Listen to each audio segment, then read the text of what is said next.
Hello friends. आज का topic है social reformer. Social reformers topic start करने से पहले I will give you my introduction. My name is Tanuja Singh and I have 7 years of experience. मैंने कुछ एग्जाम्स क्लियर किए हैं like SSC CGL 2019 and RRB NTPC में मेरा स्कोर 85 आउट ऑफ 100 रहा है और बाकी इन्फॉर्मेशन स्क्रीन पे दी है। सोशल रिफॉर्मर स्टार्ट करने से पहले उसके बारे में आपको मैं एक चीज़ बता देती हूँ कि मैंने सोशल रिफॉर्मर्स ये वाला जो टॉपिक लिया है ये इतना इम्पोर्टेंट क्यों है, क्योंकि ये बहुत सारी एग्जाम्स जैसे आरआरबी एनटीपीसी और एसएससी यूपीएससी एमपीएससी बहुत सारे कॉम्पिटिटिव एग्जाम में एटलीस्ट एक क्वेश्चन इसका होता है। तो अगर आप सोशल रिफॉर्मर टॉपिक कर लेते हैं तो 1 से 2 मार्क या मैक्सिमम 4 मार्क्स आपके फिक्स होते हैं। और आपको ये सोशल रिफॉर्मर जो मैं टॉपिक पढ़ा रही हूँ ये इसलिए इम्पॉर्टेंट है बिकॉज मैंने सोशल रिफॉर्मर्स जो क्वेश्चंस आए हैं वो कवर नहीं किए, जो सॉल्यूशंस बताए हैं वो each and every line is important. आपको हर एक लाइन आपको उसे ध्यान से देखना है मैंने क्या बताया है, बिकॉज हर लाइन से आपको एक क्वेश्चन मिलेगा और आपको पॉसिबली अगर आपको रिवाइज करना है और आपको एकदम अच्छे से पढ़ना है तो आपको इसके नोट्स बना लेने चाहिए या फिर स्क्रीनशॉट ले लेना चाहिए और एटलीस्ट 5 times रिवाइज करना चाहिए। और एक और चीज, जो भी मैं आपको सॉल्यूशन बताऊंगी उस सॉल्यूशन से भी क्वेश्चंस आए हुए हैं। तो अगर आप मेरा सोशल रिफॉर्मर का सीरीज देख लेते हैं तो आपको अलग से कोई सोशल रिफॉर्मर स्टार्ट करने की जरूरत नहीं, मतलब कहीं से आपको पढ़ने की जरूरत नहीं पड़ेगी। ओके, तो चलिए स्टार्ट करते हैं। देखते हैं फर्स्ट क्वेश्चन क्या है। First question is who was called the father of Indian Renaissance and the maker of modern India? Okay, ये इंपॉर्टेंट क्वेश्चन है, ये बहुत इजी क्वेश्चन है, ये कोई भी आंसर कर लेगा। तो इसका करेक्ट आंसर क्या है आप बता सकते हैं, तो पॉज करके ऑप्शंस देखिए और आंसर बताइए। पहला ऑप्शन दिया जवाहरलाल नेहरू। ओके, केशव चंद्र सेन दिया second option. Third option is Raja Ram Mohan Roy and fourth option is Mahatma Gandhi. Okay, तो इसमें आपको सबसे पहले एक चीज याद रखनी है कि कभी भी आपको इंफॉर्मेशन ना पता हो ना तो आपको ऑप्शंस एलिमिनेट कर लेने हैं। कैसे एलिमिनेट कर सकते हैं आप ऑप्शन? देखिए, जवाहरलाल नेहरू तो नहीं होगा, ठीक है। महात्मा गांधी का भी नाम इसमें नहीं होगा because he is not a father of Indian renaissance and neither he is a maker of modern India, because ये एकदम पुराने विचार के थे महात्मा गांधी, तो ये तो नहीं होंगे। इन दोनों ऑप्शन में से अगर आंसर होगा तो वो होगा राजा राम मोहन रॉय।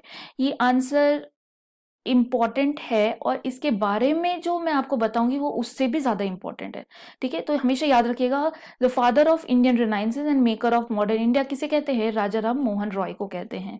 देखते हैं क्या क्या इंफॉर्मेशन है। हर एक लाइन इंपॉर्टेंट है और एग्जाम में पूछी गई है। सबसे पहले राजा राम मोहन बहुत ही नए विचारों के थे। He always use modern scientific approach, ठीक है। दो बुक्स उनके बहुत इंपॉर्टेंट हैं, that is gift to monotheism and precept of Jesus. ये वाला क्वेश्चन बहुत बार आया है एग्जाम में, इसे आपको याद रखना पड़ेगा। अच्छा, इन्होंने एक और काम किया था, इन्होंने बंगाली में वेदास और उपनिषद को ट्रांसलेटेड किया था। ओके, और इन्होंने फाउंड किया था ब्राह्मो सभा, जिसका बाद में नाम कन्वर्ट होके हो गया ब्राह्मो समाज, और ये 1928 में फाउंड हुआ था। अच्छा, ब्राह्मो समाज तक तो बच्चों को पता होता है, लेकिन ये नहीं पता होता कि ब्राह्मो समाज का मेन मोटिव क्या था, क्योंकि ये क्वेश्चन पूछा गया एग्जाम में। और इस टाइम पे जो नए क्वेश्चन आ रहे हैं वो यही आ रहे हैं, ये नहीं पूछ रहे ब्राह्मो समाज किसने फाउंड किया था, ये पूछा जाता है कि ब्राह्मो समाज का मोटिव क्या था। ब्राह्मो समाज का मोटिव था मोनोथिज्म को प्रमोट करना। मोनोथिज्म मतलब एक ही भगवान है, एक ही गॉड है, ठीक है। वो क्या अपोज करते थे? वो आइडल वर्शिप को अपोज करते थे, मूर्ति पूजा जो होती थी उसको अपोज करते थे, उसके खिलाफ थे, अवतार के खिलाफ थे। वो बोलते थे बहुत सारे अवतार नहीं होते, भगवान एक ही होता है, सबका मालिक एक होता है। वो लोग कास्ट सिस्टम को भी क्रिटिसाइज करते थे ब्राह्मो समाज, ठीक है। ये चारों पॉइंट इंपॉर्टेंट है क्योंकि ऐसे क्वेश्चंस आ रहे हैं अब, ठीक है। एक और इम्पॉर्टेंट चीज राजा राम मोहन रॉय के बारे में, दैट इज उन्होंने आत्मीय सभा फाउंड किया था। आत्मीय सभा का मेन मोटिव था सोशल और रिलीजियस रिफॉर्म्स लाना। उसके बाद नेक्स्ट इंपॉर्टेंट, ये बहुत इंपॉर्टेंट है, आत्मीय सभा इज ऑल्सो वेरी इंपॉर्टेंट। ये भी क्वेश्चन एग्जाम में पूछा गया है। मैंने कहा ना, एक एक लाइन एग्जाम में पूछी जा रही है तो आपको हर एक लाइन को अच्छे से पढ़ना है। उन्होंने बंगाली वीकली स्टार्ट किया था संवाद कौमुदी, वेरी इंपॉर्टेंट, और मिरात उल अखबार। देखिए ये जब आता है ना मिरात उल अखबार, तो लोग राजा राम मोहन रॉय से रिलेट ही नहीं कर पाते। वो सोचते हैं Raja Ram Mohan Roy might be the Hindu person because of the name, but ये जो मिरात उल अखबार इन्होंने निकाला था, ये उर्दू में निकाला था, और इसका मेन रीजन ये था कि राजा राम मोहन रॉय को बहुत सारी लैंग्वेज आती थी, स्पेशली पर्शियन लैंग्वेज और उर्दू लैंग्वेज, और वो बहुत सारे लैंग्वेज सीखने में बहुत इंटरेस्टेड थे। तो अगर कभी क्वेश्चन आता है ऐसे कौन से रिफॉर्मर्स थे जिनको बहुत सारे लैंग्वेज पढ़ने का शौक था, सीखने का शौक था, वो थे राजा राम मोहन रॉय। ठीक है, तो मिरात उल अखबार। ठीक है, ऑप्शन में ऐसे सैयद अहमद खान वगैरह अगर ऑप्शन आ जाए तो बच्चे वो क्लिक कर देते हैं, टिक कर देते हैं, बट वो आपको टिक नहीं करना। इसका आंसर मिरात उल अखबार के जो बंगाली वीकली था वो राजा राम मोहन रॉय का था। उन्होंने सती को भी क्रिटिसाइज किया, जिसके वजह से आगे जाके विलियम बेंटिक जो थे उन्होंने सती को बैन कर दिया था। ठीक है, तो आपको मुझे कमेंट सेक्शन में बताना है कि सती को बैन कौन सी ईयर में कहा किया गया। ठीक है, और विलियम बेंटिक के बारे में इंपॉर्टेंट चीज है कि he is the first governor general of Bengal. He is the first governor general of Bengal. इसके बारे में आप अगर कुछ और जानते हैं तो कमेंट में बता सकते हैं, लेकिन आपको ये पहले कमेंट में बताना है कि विलियम बेंटिक ने कौन सी ईयर में सती को बैन किया था। अच्छा, एक और चीज, राजा टाइटल अकबर टू ने दिया था। अच्छा, ये राजा टाइटल देने का रीजन क्या था? Akbar too was very impressed. वो किस चीज से इम्प्रेस्ड थे? राजा राम मोहन रॉय के जो इंटेलिजेंस थी उससे इम्प्रेस्ड थे।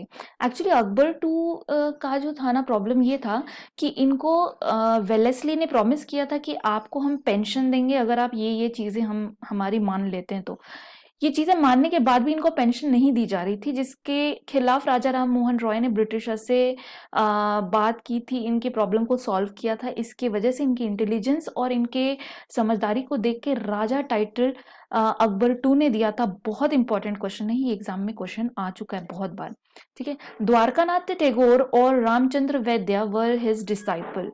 इनके चेले थे। ठीक है, इंपॉर्टेंट चेले थे ये। अपोजिशन फ्रॉम राधाकांत देव। अच्छा, ऐसे बोलते हैं ना कि अगर हम कुछ अच्छा करने जाएं तो कुछ अड़चने आती हैं, कोई खिलाफ हमारे खड़ा ही हो जाएगा। तो ये एक खिलाफ खड़े होने वाले जो पर्सन थे राजा राम मोहन रॉय के, वो थे राधाकांत देव। इन्होंने क्या किया, जब ब्राह्मो समाज को प्रमोट किया जा रहा था तो इनका मानना था कि हमारे हिंदू धर्म में तो बहुत सारे अवतार होते हैं, तो ये तो अवतार के खिलाफ हैं, ये आइडल्स को भी मानते नहीं है ब्राह्मो समाज वाले। तो इन्होंने एक समाज फाउंड कर दिया, धर्म सभा।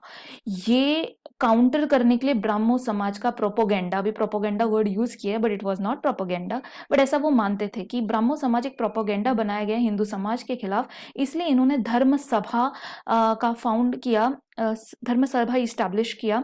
और राधाकांत देव फाउंडेड धर्म सभा। ये क्वेश्चन असिस्टेंट कमांडेंट यूपीएससी में आ चुका है। देखिए, ऐसा नहीं है कि यूपीएससी में जो चीज़ आई है वो रेलवे में नहीं आएगी। यूपीएससी में जो चीज़ आई है अगर वो बहुत इजी है तो ऑफ कोर्स वो रेलवे में, एसएससी सीजीएल में, किसी भी एग्जाम में आ सकती है। ठीक है, तो ये इंपॉर्टेंट है कि हु फाउंडेड धर्म सभा, राधाकांत देव। अच्छा, एक और क्वेश्चन है जिसमें बच्चे कंफ्यूज हो जाते हैं। जब क्वेश्चन आता है मानव धर्म सभा। मानव धर्म सभा, ओके, धर्म सभा अलग चीज है, मानव धर्म सभा अलग चीज है। मानव धर्म सभा किसने फाउंड किया है आप मुझे कमेंट सेक्शन में बताएंगे। ठीक है, एक और इंपॉर्टेंट चीज, that is he was supported by David Harris F two found Hindu college in 1817। Hindu college found किया था डेविड हैरे ने 1817 में, जिसको सपोर्ट किया था राजा राम मोहन रॉय ने। एक्चुअली डेविड हैरे ये एक ऐसे पर्सन है जिससे राजा राम मोहन रॉय ने इंग्लिश सीखी थी। ठीक है, उनको इंग्लिश भी सीखना था तो डेविड हैरे ने सिखाया था। ओके, 1825 में Vedanta college for both Indian and western learning, very important. Who founded Vedanta college? तो राजा राम मोहन रॉय ने फाउंड किया था। और वो क्या सिखाते थे? इंडियन और वेस्टर्न लर्निंग दोनों सिखाते थे। कौन से ईयर में किया था? 1825 में। उनको एक इंपॉर्टेंट चीज, मैंने बोला था कि उन्हें बहुत सारी लैंग्वेज आती थी, संस्कृत आती थी, पर्शियन आती थी, अरेबिक आती थी, इंग्लिश आती थी, फ्रेंच आती थी, लैटिन आती थी, ग्रीक आती थी, और हर्ब्यू। हर्ब्यू ये इजराइल की लैंग्वेज है, तो ये भी एक लैंग्वेज है जो उन्हें आती थी। अच्छा, इन्होंने जो ये एक बहुत इम्पोर्टेंट पोस्ट पे थे ब्रिटिशर्स के ज़माने में, लेकिन तो भी ये जो ब्रिटिशर्स ने रेंट फिक्स करके रखा था ज़मींदार के लिए, तो इनके खिलाफ थे वो, और फ्रीडम ऑफ प्रेस को भी सपोर्ट करते थे। और ये इंडियनाइजेशन चाहते थे सुपीरियर सर्विस में, जो ऊपर की मतलब अलग-अलग सर्विसेज हैं, उनमें इंडियनाइजेशन हो। आप वो कहते थे ब्रिटिशर्स, आप अपने तरीके से पोस्ट को मत बनाइए, आपकी चीज़ें मत डालिए, थोड़ा इंडियनाइजेशन करेंगे हमारे तरीके से अगर करेंगे तो पब्लिक का भी सपोर्ट मिलेगा। ठीक है, तो ये इंपॉर्टेंट चीज़ थी। ओके, आई होप आपको राजा राम मोहन के रॉय के बारे में सारे क्वेश्चंस आपको पता चल गए। ये सारे क्वेश्चंस एग्जाम में आते हैं, और इसके अलावा आपको ज़्यादा क्वेश्चंस मिलेंगे नहीं। Okay, then next question is who founded Tattvabodhini Sabha. Very important. ठीक है, तत्वबोधिनी सभा किसने फाउंड किया था? Is it Debendranath Tagore, Raja Ram Mohan Roy, Keshab Chandra Sen, Rabindranath Tagore? Okay, Tattvabodhini, तत्व का मतलब होता है ट्रुथ, और बोधनी मतलब होता है सर्च, मतलब सत्य की तलाश में के लिए एक सभा बनाई थी। ठीक है, जो सत्य के ऊपर ही बेस्ड थी, जो सत्य के बारे में ही बोलती थी, and it was founded by Debendranath Tagore. Okay, Debendranath Tagore. अच्छा, देवेंद्रनाथ टैगोर कौन थे? He is very important person, let us see. Debendranath Tagore was the father of Rabindranath Tagore. ठीक है, क्या ये आपको पता था? मुझे कमेंट सेक्शन में बताइए। ये ही फाउंडेड तत्वबोधिनी सभा इन 1839। तत्वबोधिनी पत्रिका भी लिखी थी बंगाली में। अच्छा, ये अगर आपको डाउट आएगा कि ये तत्वबोधिनी पत्रिका देवेंद्रनाथ टैगोर ने लिखी थी, ये क्वेश्चन तो आता है। क्या ऐसे क्वेश्चन आते हैं कि ये बंगाली में लिखी थी? यस, ये क्वेश्चन आ रहे हैं। मैंने एक पेपर में देखा था, ऐसा क्वेश्चन पूछा था, आई थिंक सीडीएस के पेपर में देखा था या एपीएफसी के पेपर में देखा था कि सॉरी असिस्टेंट कमांडेंट के पेपर में देखा था कि जो गदर न्यूज़पेपर है, गदर न्यूज़पेपर, ठीक है, इसके जो फाउंडर है सोहन सिंह बखाना है। तो ये जो पेपर है, ये पहली बार जब पब्लिश हुआ था तो कौन से लैंग्वेज में पब्लिश हुआ था? And the answer was Urdu. Okay, तो गदर ऐसे आपको लगेगा हिंदी में पब्लिश हुआ होगा, but it was in Urdu. तो ये ऐसा क्वेश्चन आया हुआ है एग्जाम में, और ऐसा भी क्वेश्चन आ सकता है। Okay, prominent, he was the prominent follower of Raja Ram Mohan Roy. ये क्रिश्चियन मिशनरीज को अपोज करते थे, क्योंकि ये जो क्रिश्चियन मिशनरीज आते थे इंडिया में, वो हिंदू को कन्वर्ट करके क्रिश्चियंस में कन्वर्ट कर देते थे, और उनको मुंह चाहे दाम देते थे कि आप इतने दाम, आपको पैसे दे देंगे, आप क्रिश्चियन में कन्वर्ट हो। तो हिंदुइज्म को वापस से कन्वर्ट करने के लिए, क्रिश्चियन में जो कन्वर्ट हो चुके हैं उनको वापस से हिंदू में कन्वर्ट करने के लिए इन्होंने अटेम्प्ट किया था। ओके, तो ये भी इंपॉर्टेंट क्वेश्चन है। नेक्स्ट इंपॉर्टेंट क्वेश्चन है, हु फाउंडेड ब्राह्मो समाज ऑफ इंडिया। अच्छा, पहले ब्राह्मो समाज था, ये ब्राह्मो समाज ऑफ इंडिया है। प्लीज कंफ्यूज मत होइएगा, ब्राह्मो समाज ऑफ इंडिया राजा राम मोहन रॉय ने नहीं किया है। ठीक है, ये ब्राह्मो समाज के ऊपर ही बेस्ड है, but not bye Raja Ram Mohan Roy. तो ये ऑप्शन तो चला जाता है। देवेंद्रनाथ टैगोर हो सकते हैं, केशव चंद्र सेन हो सकते हैं, रविंद्रनाथ टैगोर हो सकते हैं। ओके, तो answer is Keshav Chandra Sen. Very important question, इनके बारे में क्वेश्चन आए हैं एग्जाम में इस साल। तो सबसे पहले जब राजा राम मोहन की डेथ होती है, तो केशव चंद्र सेन को आचार्य बना देते हैं ब्राह्मो समाज का। ठीक है, ये बनाते हैं देवेंद्रनाथ टैगोर, और जैसे ही वो आचार्य बनते हैं, ये इनका इन्फ्लुएंस बहुत ज़्यादा हो जाता है, और ये चीज़ देवेंद्रनाथ टैगोर को बुरी लगती है बाद में, कि ये इतने एजेड होके भी, इतने एक्सपीरियंस्ड होके भी लोग इन्हें इम्पोर्टेंस दे रहे हैं। तो आगे जाके कॉन्फ्लिक्ट हो जाता है इन दोनों के बीच में। Dispute between two causes the Brahmo formation of Brahmo समाज ऑफ इंडिया इन 1866। ओके, तो ये ब्राह्मो समाज के पहले मेंबर तो बने थे, बाद में 1866 में इन्होंने ब्राह्मो समाज ऑफ इंडिया फाउंड कर लिया, because of the dispute between the Debendranath Tagore and Raja Keshab Chandra Sen. उसके बाद देवेंद्रनाथ टैगोर ने अपनी ही ब्राह्मो समाज बना लिया, आदि ब्राह्मो समाज, मतलब पुराना ब्राह्मो समाज। अच्छा, सबसे इंपॉर्टेंट क्वेश्चन ये एग्जाम में आता है, ये मैरिज के अगेंस्ट थे, जिसकी वजह से चाइल्ड मैरिज एक्ट 1872 में पास किया गया। और चाइल्ड मैरिज एक्ट के अनुसार, वेरी इंपॉर्टेंट, गर्ल चाइल्ड की एज थी 14 और बॉयज की एज थी 18। एक और इम्पोर्टेंट चीज आपको ये बताना है कि चाइल्ड मैरिज एक्ट किस वाइसरॉय ने पास किया था, किस वाइसरॉय के पीरियड में ये चाइल्ड मैरिज एक्ट पास किया गया था? कमेंट सेक्शन में जरूर बताइए। Late me see who can answer. उसके बाद अच्छा, इन्होंने चाइल्ड मैरिज के खिलाफ बहुत सारा प्रदर्शन कर दिया, चाइल्ड मैरिज एक्ट भी पास हो गया, लेकिन इन्होंने एक गड़बड़ कर दी। क्या गड़बड़ की? इन्होंने अपनी एक 13 साल की बेटी का ब्याह करा दिया या फिर शादी करा दी महाराजा ऑफ कुछ बिहार के साथ। एक्चुअली ये बहुत बड़े राजा थे, इनका रिश्ता आया होगा तो एज अ फादर इन्होंने सोचा होगा इनकी शादी करा देते हैं, नहीं तो ऐसा रिश्ता मिलेगा नहीं। और इनकी एज थी 13 और इन्होंने चाइल्ड मैरिज एक्ट के टाइम क्या पास करवाया था? 14, जो कि इनके ब्राह्मो समाज ऑफ इंडिया के रूल्स के बोलते हैं ना सिद्धांतों के खिलाफ था। तो लोगों को अभी लगने लगा भाई तुम खुद प्रचार कर रहे हो, तुम खुद ही खिलाफ कर रहे हो, बोलते ना खुद के बोलते ना खुद को नहीं सुधार के अब दुनिया को सुधार रहे हो, ऐसी चीजें हो गई थी। तो इसीलिए क्या हुआ, जो उनके जो मेंबर्स थे ब्राह्मो समाज ऑफ इंडिया के, आनंद मोहन बोस और सभी शहीद चंद्र देव और उमेश चंद्र दत्ता, इन्होंने अलग हो गए ये लोग कि बाबा तुम तो सिद्धांतों के खिलाफ चल रहे हो। तो इन्होंने साधारण ब्राह्मो समाज फॉर्म कर लिया। किन्होंने? आनंद मोहन बोस, शहीद चंद्र सेन एंड उमेश चंद्र दत्ता ने। उसके बाद इन्होंने ब्राह्मो समाज की ideas Dayal Singh college of Lahore में बताया गया है, मतलब इनके जो आइडियाज थे वो लाहौर कॉलेज में, दयाल सिंह कॉलेज एट लाहौर में बताई गई। ओके, उसके बाद ये जो थे ना हिंदू प्रिजुडाइज को अगेंस्ट थे, मतलब जो बोलते थे ना हिंदू, कट्टर हिंदू थे, उनके अगेंस्ट थे। ये वॉज अगेंस्ट द सती। ब्राह्मो समाज के आइडियाज ही थे कि आपको कट्टर हिंदू नहीं बनना है। जो लोग पाखंडी लोग थे, बोलते थे अब्रॉड जाओगे तो पाप लग जाएगा, ये सब के खिलाफ थे। He was against going abroad. Sati के खिलाफ थे। एवोल्यूशन ऑफ पर्दा सिस्टम, इन्होंने ये किया था, कोशिश किया था कि पर्दा सिस्टम को रिमूव कर सकें। चाइल्ड मैरिज तो जैसे आपने देखा चाइल्ड मैरिज एक्ट पास हो गया। पॉलीगैमी के अगेंस्ट थे, कास्टिज्म और अनटचेबिलिटी के अगेंस्ट थे। ओके, तो ये था केशव चंद्र सेन के बारे में। नेक्स्ट वेरी इंपॉर्टेंट क्वेश्चन, ये क्वेश्चन आया है एग्जाम में, ये एग्जाम के आई थिंक किसी इंपॉर्टेंट एग्जाम में क्वेश्चन आया है, क्योंकि वहीं से ये क्वेश्चन लिया गया है। Who wrote the 2 autobiographical work Atmavritta 1928 in Marathi and looking back 1936 in English, describe his experience in getting up the school for women in 1890।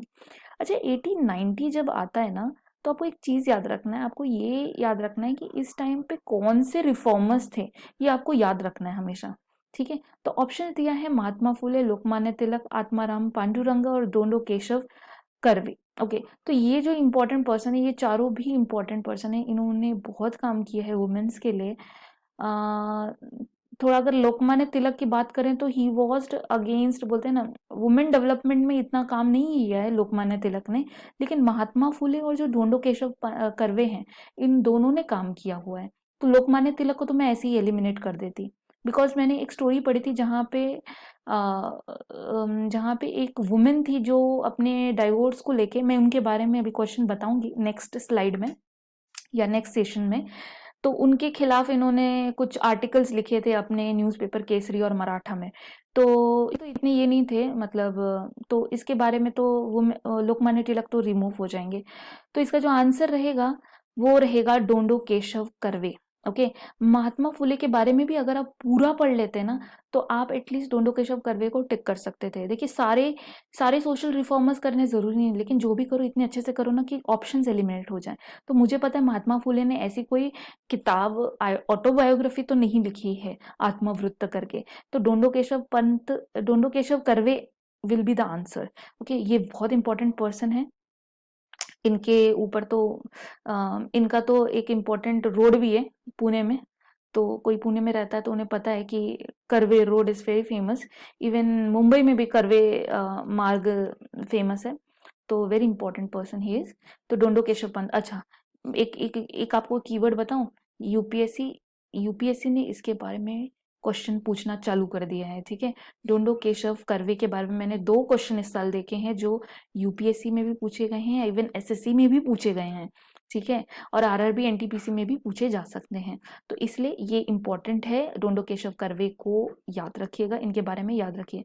He advocated widow remarriage and he himself married a widow very important guy, ठीक है। ऐसे लोग बहुत कम होते हैं जो बोलते तो हैं विडो रीमैरिज होना चाहिए पर खुद एग्जाम्पल नहीं बनते, तो इन्होंने खुद भी विडो से मैरिज किया था।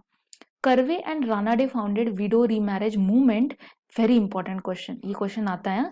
विडो रीमैरिज मूवमेंट किसने फाउंड किया था? कर्वे जी ने और रानाडे जी ने, ठीक है। As well as widows home association, ये भी इन्होंने फाउंड किया था। अच्छा, एक कंफ्यूजन होता है कि विडो रीमैरिज मूवमेंट अलग है और विडो रीमैरिज एसोसिएशन अलग है। विडो रीमैरिज एसोसिएशन 1950 में विष्णु शास्त्री पंडित ने चालू किया था, लेकिन विडो होम एसोसिएशन और विडो रीमैरिज मूवमेंट ये चालू किया है कर्वे और रानाडे ने, ठीक है। तो ये बहुत इंपॉर्टेंट है, इस लाइन को याद रखिएगा, इस पे क्वेश्चन बनेगा बनेगा। उसके बाद गवर्नमेंट ऑफ इंडिया ने अवार्ड दिया था, highest civilian award that is Bharat Ratna in 1958 to Dhondo Keshav curve, okay. ये बहुत इंपॉर्टेंट है, इसके ऊपर ऐसा क्वेश्चन आ सकता है, which of the following social reformer were awarded highest civilian award that is Bharat Ratna in 1958, तो ऑप्शन दिया रहेगा and Dhondo Keshav Karve will be the answer. Karve taught mathematics at Fergusson college in Pune Maharashtra. Fergusson college सबको पता होगा पुणे में है, तो उन्होंने वहां पे भी लेक्चर्स लिए हैं। इसका मतलब सोचिए आप कितने इंटेलिजेंट पर्सन थे वो, और कितने कितने अच्छे सोशल रिफॉर्म्स उन्होंने किए थे, ठीक है। इनके बारे में और भी क्वेश्चंस मैं आगे लूंगी, लेकिन ये सारे इंपॉर्टेंट है, ये चारों पॉइंट इंपॉर्टेंट है, इसको याद रखिएगा, ठीक है। नेक्स्ट, हु फाउंडेड प्रार्थना समाज। अच्छा, आपको लग रहा होगा बहुत इजी इजी क्वेश्चन पूछे, लेकिन इसके जो सॉल्यूशंस है वो ज्यादा इंपॉर्टेंट है, ठीक है। महात्मा फुले, लोकमान्य तिलक, आत्माराम पांडुरंग, डोंडो केशव पंत। अच्छा, प्रार्थना समाज के बारे में मैं एक इंपॉर्टेंट चीज बता दूं, जब ब्राह्मो समाज बनाया था ना, ब्राह्मो समाज ऑफ इंडिया अपने केशव चंद्र सेन ने, तो वो चाहते थे बंगाल में ही नहीं जब बल्कि महाराष्ट्र में भी क्या हो, इसका मतलब प्रचार हो। तो इन्होंने क्या किया, ये महाराष्ट्र में भी गए and with the help of Atmaram Pandurang, with the help of Atmaram Pandurang इन्होंने प्रार्थना समाज इस्टेब्लिश किया। तो इसका जो आंसर होगा, इसका आंसर होगा Atmaram Pandurang. Keshab Chandra help Atmaram Pandurang to found Prarthana Samaj इन बॉम्बे, ठीक है। तो प्रार्थना समाज अगर पूछा जाए बॉम्बे में किसने इस्टेब्लिश किया, तो वो थे आत्माराम पांडुरंग ने with the help of Keshab Chandra Singh. तो ये जो आइडिया था ये ब्राह्मो समाज से ही लिया गया था। प्रीकर्सर ऑफ प्रार्थना समाज वॉज परमहंस सभा। प्रीकर्सर मतलब होता है पहले प्रार्थना समाज का नाम था Paramhansa Sabha. It was a secret society to spread the liberal ideas and encourage the breakdown of caste and communal barrier. Casteism और कम्युनल बैरियर को तोड़ने के लिए, देखिए महाराष्ट्र में उस टाइम ना बहुत ज्यादा कास्टिज्म को ये किया जा रहा था, ठीक है। लोगों को मंदिर में नहीं जाने दिया जाता था, हाथ नहीं लगाने दिया जाता था अपर कास्ट के लोगों की चीजों को, नदी में पानी पीने नहीं दिया जाता था, तो बहुत सारी चीजें यहाँ पे होती थी, इसलिए प्रार्थना समाज बनाया गया। और इसका जो मेन श्रेय जाता है वो आत्माराम पांडुरंग को जाता है। एमजी रानाडे ने भी इसको ज्वाइन किया था 1870 में, ठीक है। ये भी मोनोथिज्म को ही एम्फेसिस कर रहे थे, बिकॉज ये तो ऑफ कोर्स ब्राह्मो समाज से ही लिया गया है ना। तो आत्माराम पांडुरंग का एक इम्पॉर्टेंट चीज ये है कि ये भक्ति मूवमेंट से बहुत ही ज्यादा अटैच थे, ठीक है। इनके नाम से ही, पांडुरंग नाम से ही आप याद रखिएगा कि ये भक्ति मूवमेंट से बहुत ज्यादा अटैच थे, ठीक है। 4 पॉइंट एजेंडा पे इन्होंने काम किया था, disapproval of caste system, women's education, widow remarriage, raising age of males and female, ठीक है। ये 4 इंपॉर्टेंट पॉइंट एजेंडा था प्रार्थना समाज का, okay. DK Karve that Dhondo Keshav Karve और Vishnu Shastri were the champions of the social reforms with Ranade. तो इनका भी नाम लिया जाता है जब हम सोशल रिफॉर्म्स बोलते हैं, स्पेशली विडो रीमैरिज के बारे में, तो इनका भी नाम लिया जाता है। तो ये आत्माराम पांडुरंग के बारे में था, ओके। तो ये सारे क्वेश्चंस हो गए। अब इसके बाद आई वांट कि आप क्विज़ेस सॉल्व करें। 10 क्वेश्चंस हैं, बहुत ही इजी क्वेश्चंस हैं। 10 के 10 सॉल्व करने के बाद मुझे अपना स्कोर बताइए कि आपको कितना स्कोर मिल रहा है। आपको बताना है 2 इंपॉर्टेंट न्यूज़पेपर। सबसे पहला क्वेश्चन है 2 important newspaper by Raja Ram Mohan Roy, ठीक है। Whose efforts, second question is whose efforts resulted in child marriage act 1972, उनका नाम बताना है। Who was the founder of धर्म सभा, ठीक है, इंपॉर्टेंट क्वेश्चन है, इसका नाम बताइए जिन्होंने धर्म सभा फाउंड किया था। Fourth question is who was the founder of Manav Dharma Sabha. धर्म सभा और मानव धर्म सभा दोनों अलग अलग चीजें हैं, आपको बताना है ये। इसके बारे में मैंने आपको इनका नाम नहीं बताया, लेकिन अगर किसी को पता होगा तो let me see who can answer. Who started widows home association, ठीक है, ये इंपॉर्टेंट क्वेश्चन है, इसके बारे में आपको बताया गया है लेक्चर में, तो ये आप बता सकते हैं। Who started widows reform association, इन दोनों का डिफरेंस मैंने आपको बताया है और ये दोनों के बारे में आपको बताया, तो आप इसका आंसर बता सकते हैं।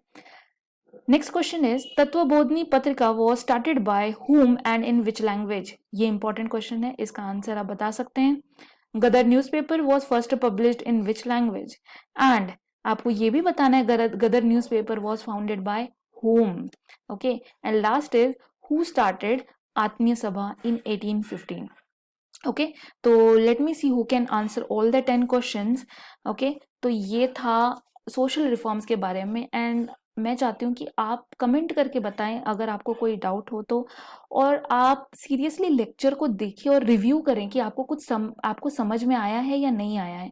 और मैं चाहती हूँ कि आप कमेंट करके बताएं कि क्या इम्प्रूवमेंट किया जा सकता है, क्योंकि मैंने जो भी इस लेक्चर में लिया है वो सारे के सारे लाइन इम्पॉर्टेंट है, क्योंकि मैंने एटलीस्ट ये जो साल था इनके जो सारे पेपर्स थे, यूपीएससी, एमपीएससी और रेलवे और एसएससी, जितने भी इम्पोर्टेंट पेपर्स हैं इनका पेपर देखने के बाद ही ये सारे क्वेश्चंस बनाए हैं और इनके सॉल्यूशंस लिखे हैं। तो each and every line is important, and thank you very much कि आप लोगों ने ये पूरा लेक्चर देखा। और अगर आप चाहते हैं कि आगे ये सीरीज कंटिन्यू रहे तो आप मुझे कमेंट करके बता सकते हैं, और सब्सक्राइब कीजिए अगर आपको लेक्चर अच्छा लगता है तो। ठीक है, thank you very much and have a good day.